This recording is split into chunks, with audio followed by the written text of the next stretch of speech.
Welcome everybody to our webinar on social tokens.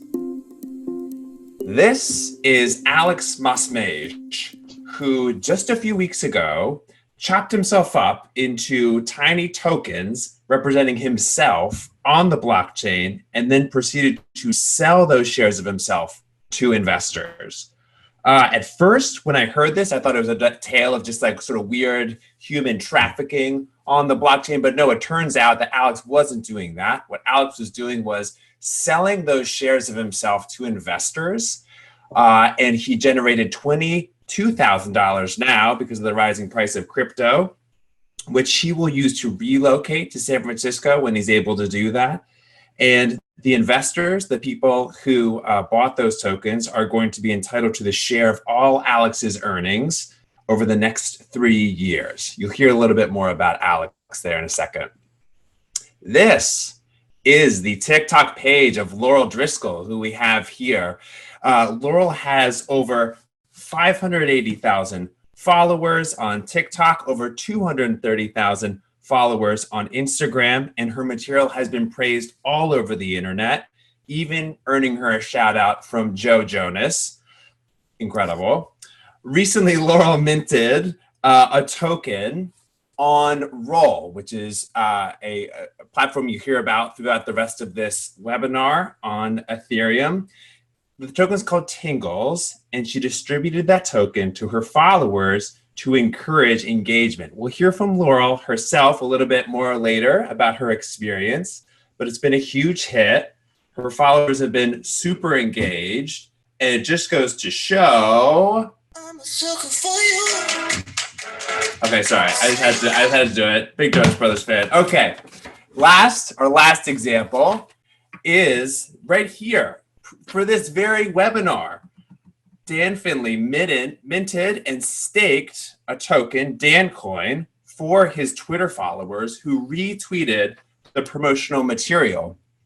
The tokens will be used to book mentoring time with Dan on microsponsors.io, which you will also probably hear about in this webinar.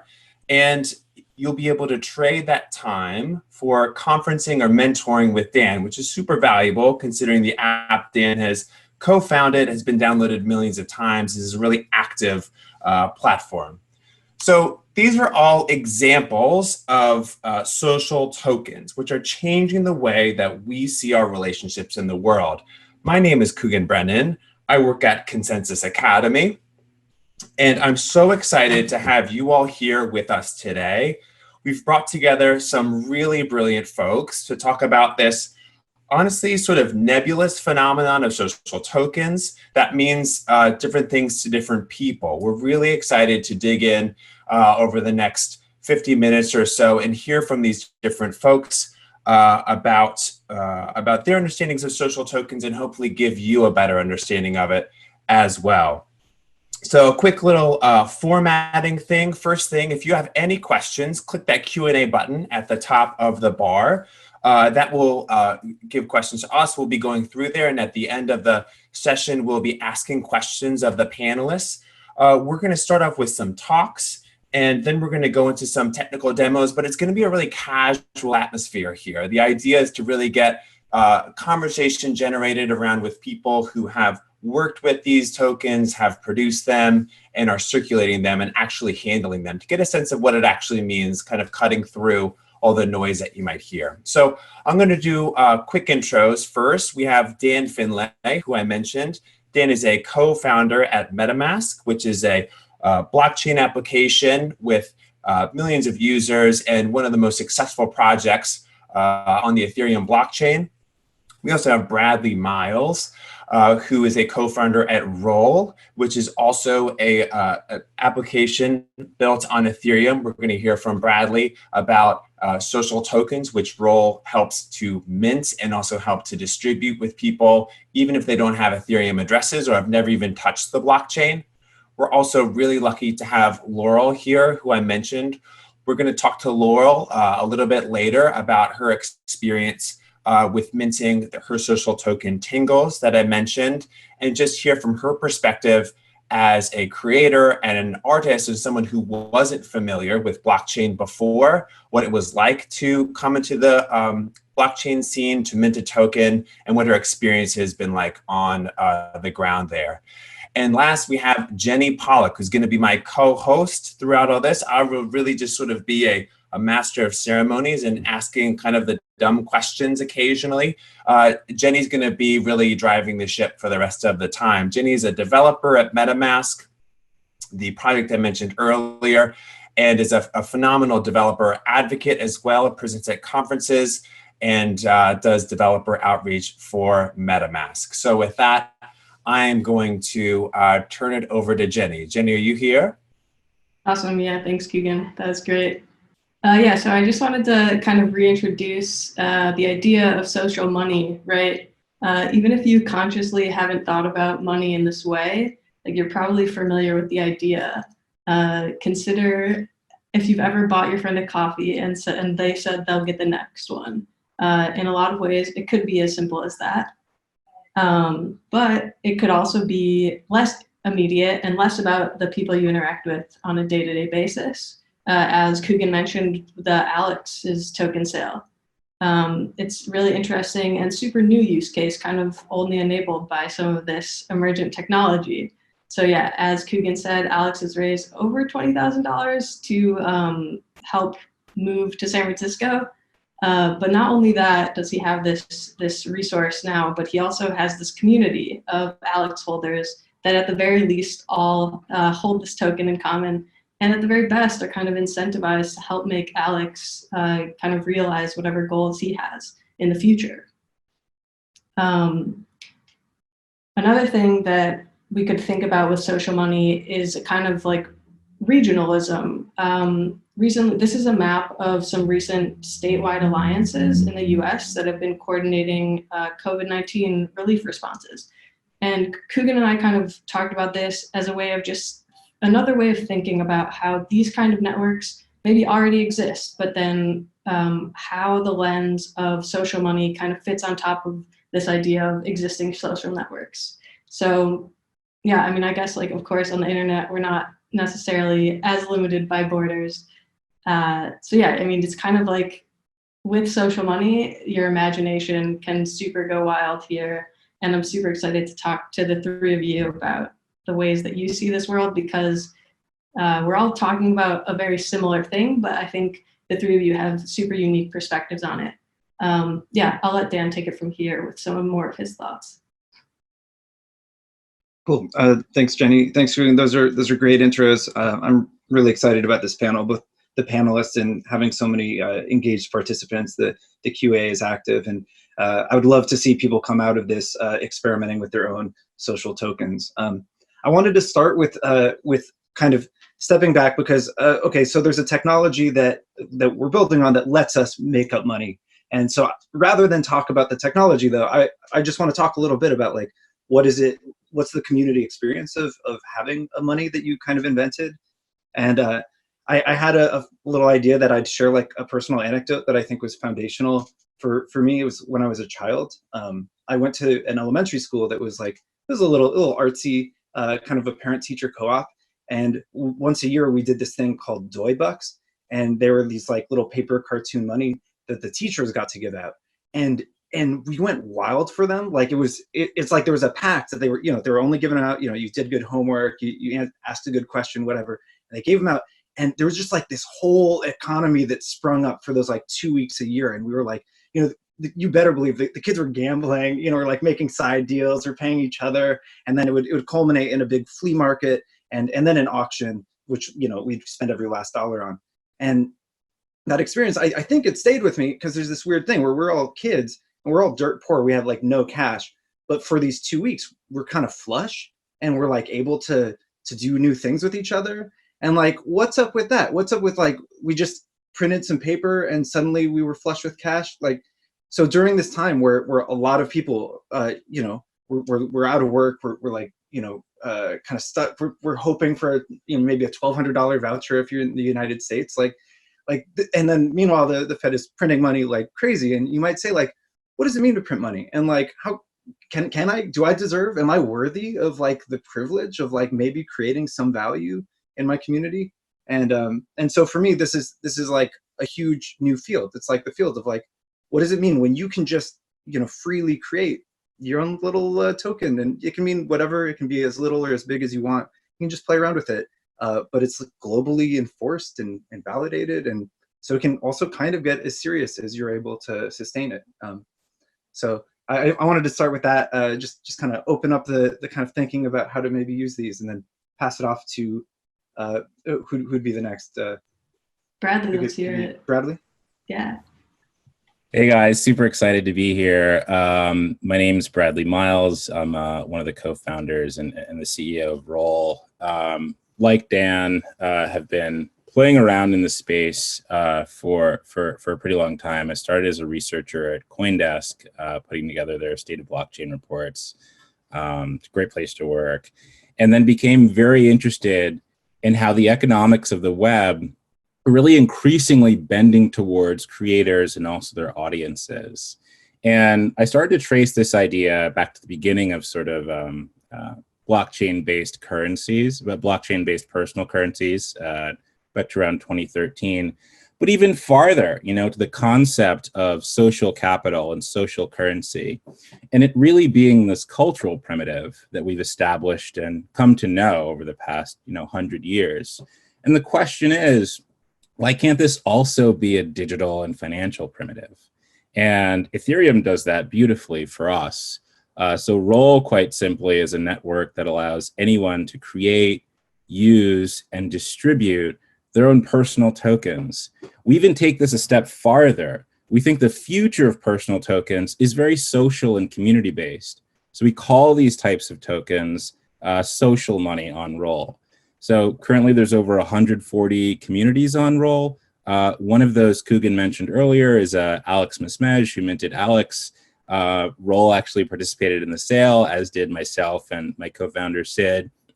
Alex is someone that formed a massive community on Twitter and social, and he wanted to activate that community in a way that's really more platform independent and that value can be held outside of a Twitter or any other platform. And what you start to see is folks like Alex and others, when you start creating your own social tokens, which is very easy, what we can go through the process later as well, you almost see that networks and people exist independently, right? And you could almost see an individual in their community as their own digital nation, with their own culture or fan behavior. They may even have their own language in terms of memes and GIFs and inside jokes. Take Swifties with Taylor Swift, for instance, or inside jokes in some communities you guys are a part of. So another question is, why can't these digital nations have their own economics? And this is partly what sort of fulfills this concept of social money that we're going to talk about today. Why we're so excited about our approach specifically is similar to what PayPal did, right? Around, over 20 years ago, they brought these sorts of markets online, right? You had people, cashing checks on eBay to pay for, goods. And all of a sudden PayPal became these rails, this online network that allowed you to, instead of cash a check, pay in dollars through these new rails. We see something like Roll needing to exist, right? To bridge that gap between Web 2, billions of users, and, Web 3, currently in the millions. And we're really excited about the potential to become those rails and allow massive communities to get into the space via social money. I'm so excited that we have another person on the panel who uses Roll and has minted their own tokens. So I'll throw it over to Laurel, but just really quickly, Laurel is someone who's huge in the Web 2 community. As Coogan said, huge following on Instagram, huge following on TikTok, and she's the type of person that I would love for many more people like her to just jump onto Web 3 and start using some of the tools that we've all built. And just for some stats here. Laurel's distributed over 2 million Tingles to her fans. There's over 500 Tingle holders across Ethereum. and they've all earned and spent Tingles over 800 times. Super excited to hear her point of view, and I'll just toss it over to her. Hi, guys. Hi, Laurel. Thanks so much again for coming here. I think Jenny and I are just going to start just by asking you just a couple questions, sort of getting sort of a background about your experience. We were wondering if you could just sort of talk briefly about what you learned setting up Tingles for your fans. How is it different from something that you've done before, that sort of thing? Okay, well, those are great questions. I'm first going to start out and say that the reason I named my social currency Tingles is because that is a commonly used word in the ASMR community. A lot of people see my videos and they think of maybe oddly satisfying videos. It's a niche in the internet, which is really it belongs under the genre of ASMR. So Tingles is now my social currency, and every ASMR person, user, creator knows what Tingles is, and they're starting to learn what Tingles is in context of social money, which I'm super excited about. So what was the question? Because I wanted to just give you context. You're doing great. No, I totally understand. I'm sure you get tired of people asking what is ASMR, so I'm really grateful that you led with that as well. So, but the first thing is, what did you learn about, maybe talk about when you first met Bradley and the Roll team, and then kind of what that process has been setting up Tingles. Okay, so I met Bradley at VidCon, and it took him several times to approach me for me to actually hop on board. But what really excited me was the fact that I could potentially own my own currency. And a lot of people don't really understand the fact that social money or digital currency is something that fluctuates in value, and it can go up in value. And whenever I learned that I could, earn my own social money, I was like, this is something that could potentially go up in value. Why not? The experience has been, I've been working with him for like 2 years, and it's been a journey. I would say that one of the fun things was using MetaMask. I enjoyed the DeFi experience. Exchanging Tingles for USDC was an interesting experience. And I want to think about this as social exchange, which is another term for this type of interaction. Yeah, cool. So like speaking of social exchange, Tingles. Yeah.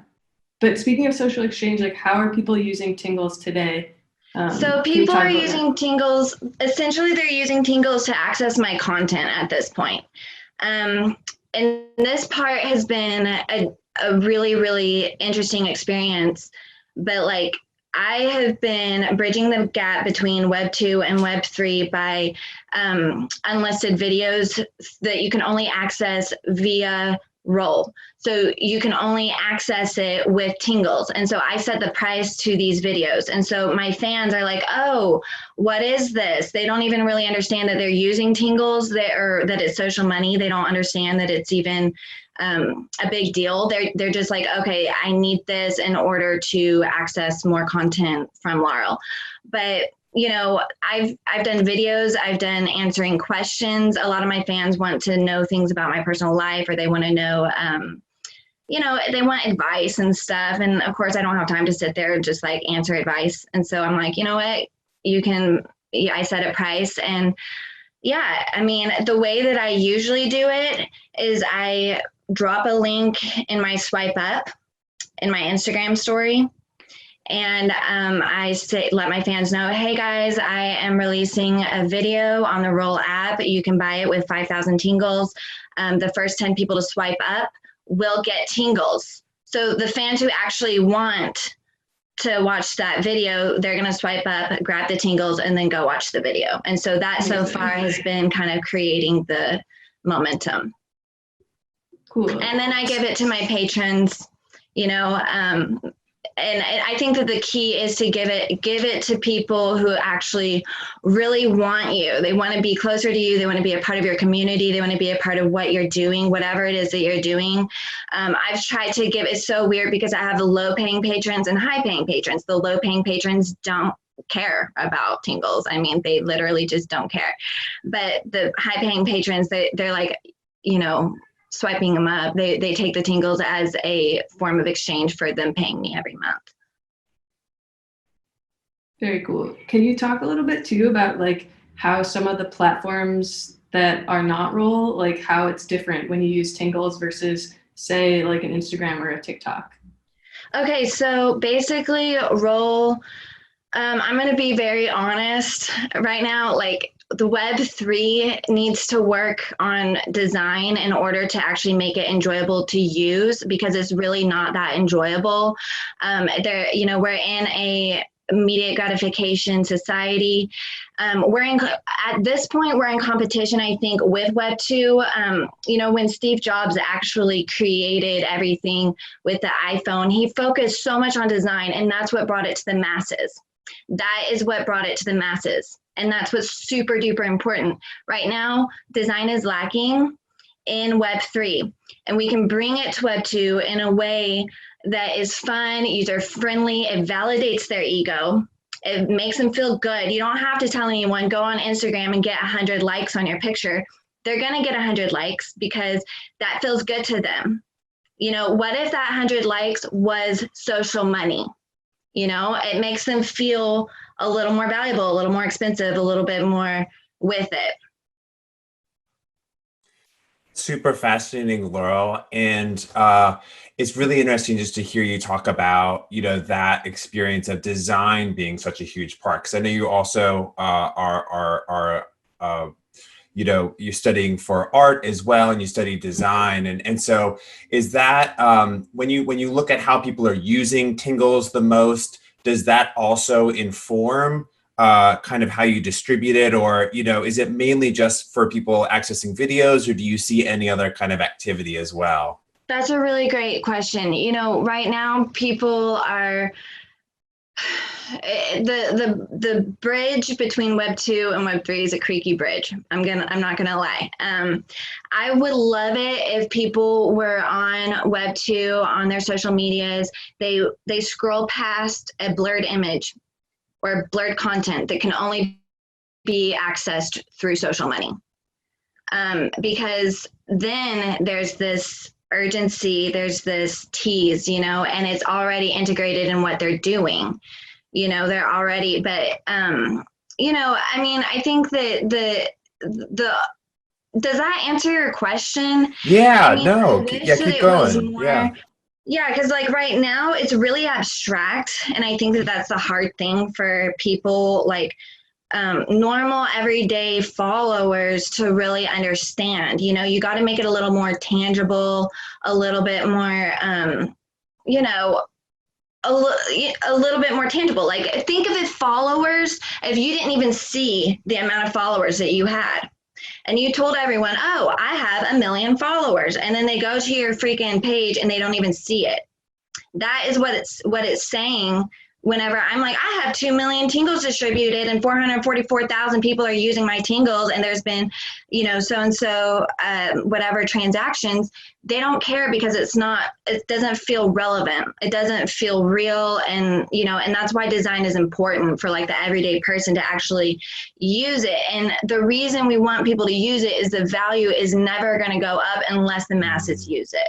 You know, like I can use Tingles literally every day for the rest of my life and hope it goes up in value. But until literally everybody or the majority of people see that there is value in social money, it's not going to go up in value.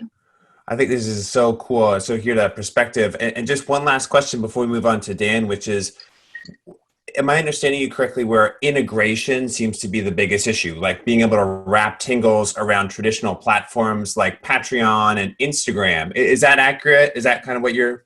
I think it's accurate because I can do it. If someone like me, and I'm going to give you a little background, and I know I have to wrap up, but like I do have a fine arts background, but I do also have a pretty high technical background. as well. I make my entire living off of videos that I use Premiere Pro and I use microphones and all of that stuff. So I feel relatively equipped to kind of jump into this space, whereas the majority of people really don't have any experience and they don't have someone holding their hand either. Like Bradley has been for me, you know, kind of walking me through these things. And of course I'm innovating as well, but the places where I'm unsure, he's helped me out. So honestly, Laura, I just think you should hold your own, just like design class for blockchain people, because this is like, I think it's exactly what people need to hear in terms of the integration. And I think it's actually a really nice segue to Dan, because Dan, I know that you think about this a lot as well.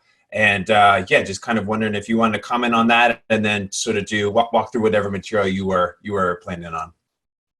Sure. Yeah. I'll talk briefly about the kind of user experience thing, and then go on to some other things.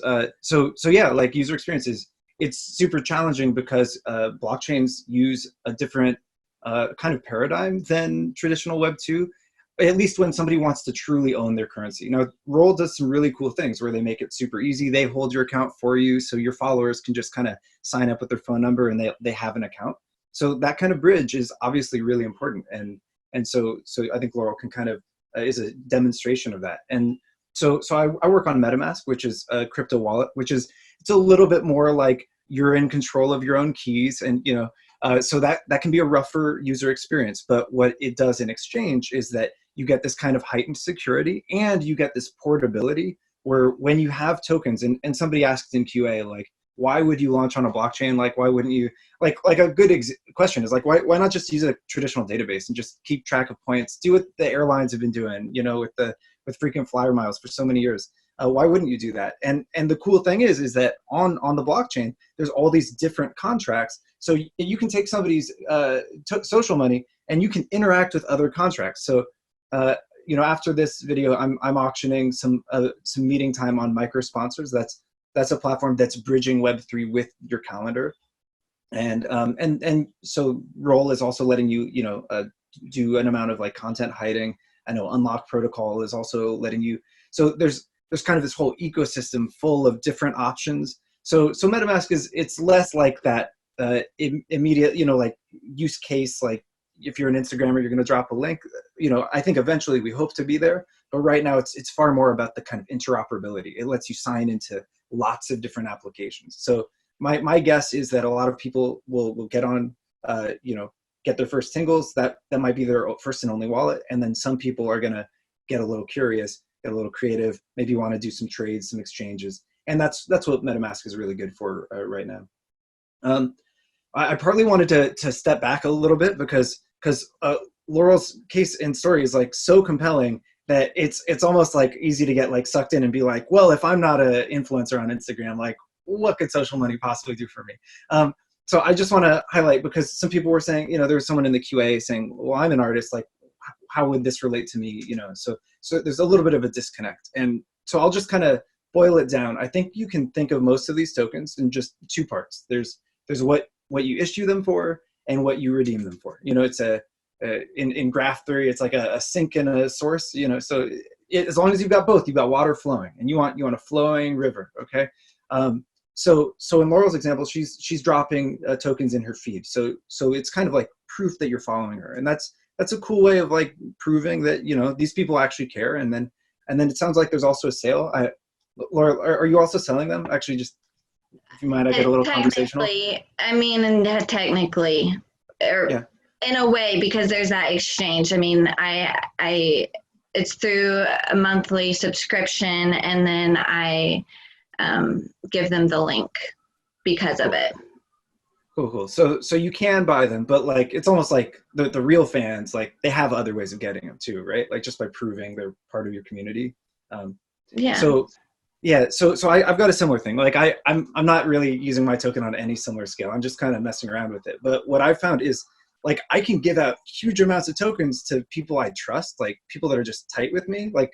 And I'm auctioning meeting time. So actually I kind of would rather meet with people that I really like and respect. So I'm just giving them like stacks because now it's actually a tool for prioritizing my meeting. Now, if none of my close friends want a meeting, now here's an opportunity for, you know, I've given out some tokens just because like somebody asked a good question on Twitter that like started a fun conversation, and I was just like, thank you for bringing that, you know, like here's some tokens, like come back, you know, like be part of this. But yeah, sorry. So I'm just kind of metaphorizing. So you can give out for like, because that's like a stranger. Like, you know, I don't know how much I want to meet with a stranger, but by taking that leap on them, you're growing your community. And there's something, okay, so that's the giving out part. So you can sell them, you can come up with clever ways. There's a good chance you can give them to your friends. And if you have creative ways, like, you know, just start giving out them a little bit. And for me, it's been an interesting experience. Actually, I'd love to hear your story too. Like, what were your first ones you gave out? And like, were you like nervous with your first tokens you gave out? Were you like, oh, this is going to overwhelm me, I'm going to have to like do too many consultations? Well, I pretty much rehearsed verbiage to break it down to my fans what this would offer them. I put it in an ASMR video so that it was framed in a way that they understood. And then, I mean, I kind of have guided them along. I wouldn't say nervous is the word, because it's not like a performance where it's like you mess up. I mean, it's a work in progress. It's not like somebody did this before me and is showing me how to do this. I'm literally figuring it out. And I think that, you know, if you have anything to offer, like think if you have a community and you come out with a business, okay, you're not thinking, oh, I need 1 million people to come to my business. No, you're thinking, I need the people in this community to support my business. If you're a coffee shop, that could be the same 50 people. What if that community was held together, those same 50 people, with the social currency? You know, and it can still be a substantial community. You don't need to have 1,000 or hundreds of thousands of people. You know, if you have anything to offer them, if you're saying, oh, I'm a life coach and I'm going to offer my life coach services to my community to build the value of this currency, because right now it might not be that valuable, but later it will be, then why not, you know? Right. Okay, so let me run a theory by you. I got a theory that these social tokens are basically promises. Like you're giving out a promise. Like, so you're backing it with a promise to like do a video or have like a consultation. The coffee shop's promising like a cup of coffee or something.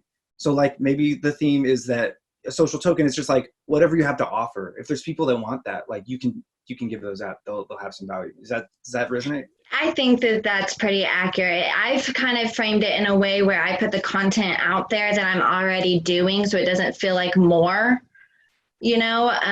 Yep. And I think that that's kind of, for a very busy person who has multiple platforms, they're like, oh, I don't want to promise me. I'm like, I don't want to promise all of these people that I'm going to do X, Y, and Z for Tingles when I have a busy schedule. And there's more people watching my content over here. And that's what I'm saying is you're in competition with the Web2 stuff, you know? That's why I'm integrating it, something that I'm already creating. You know, I'll put it privately through that you can only access through Tingles. And that's worked for me. Right. Yeah, okay. So we're making promises, but we're also, like, by necessity, you have to be withholding that promise to everybody else, right? You gotta say, but like, you there's some don't stuff. have to. You can exchange it. You can, if you say, oh, you know what, this event is canceled, you just give them back your Tingles, and what are they going to do about it? Are they going to sue you? I mean, right. They can throw a fit, and they really want your Tingles, and that's good. Yeah. That's an interesting question, though. Like I borderline think there's some lawyer out there that would totally take the case. Like, because like securities law, it's like if you sell something on a promise where it's like I haven't done that yet, but I swear I'm going to. That borders on security. So like the safest you can be is like selling promises that you're already doing. Like you're already making videos. Exactly. But you know what? If someone sued me for not giving them an Instagram video for Tingles and that actually went to court, I would be successful with my social currency. Yeah. That's amazing. Just really quick to step back, because a lot of questions we got were legal and security things. So I don't know if Bradley, you wanted to mention, because I imagine when you guys are setting up Roll and when people are creating security tokens, people in general are worried about legal repercussions of blockchain things. But can you talk a little bit about maybe those considerations? And then I think you also Bradley wanted to walk through some of Roll's interface as well.